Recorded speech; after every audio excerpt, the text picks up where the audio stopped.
किचनमध्ये डायनिंग टेबलवर गरम भांडी ठेवण्यासाठी त्याचा वापर करते।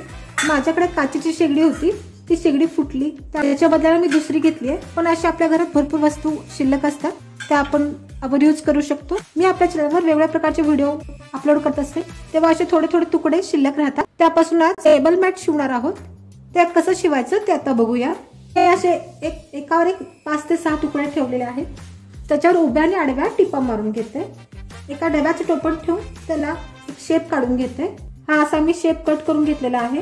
टिपा मारून झाल्यावर हे असे दिसेल, असे मी तुकडे तयार करून घेतले आहेत। आता आपण त्याला कडेला पाइपिंग करून घेऊया। माझ्याकडे कापड शिल्लक होतं, त्यामुळे मी 2 इंचाची पट्टी कट करून घेतली आहे। ती अशी ठेवून टीप मारून घेते। तुमच्याकडे जर कापड भरपूर असेल तुम्ही तिरकी पट्टी काढू शकता, मी सरळच पट्टी घेतलेली आहे। जास्तीच कापड आपण नंतर कट करूया। हे बघा 6 तुकड्यांना पाइपिंग करून झालेलं आहे। तुम्हाला हवं असेल तर तुम्ही वेगळ्या कापडापासून पाइपिंग करू शकता। आपण हे चपाती किंवा भाकरीच्या डब्यात सुद्धा ठेवू शकतो। चपाती जर ठेवली आणि त्याच्यावर ह्याचं ठेवलं की चपाती सुद्धा मऊ राहते। तुम्ही कुठल्याही कामासाठी वापरू शकता। आपण एक चहाचा कप ठेवण्यासाठी सुद्धा वापरू शकतो। आपण जेव्हा चहा पितो तेव्हा आपला चहा उघडतो आणि टेबल खूप घाण होतो।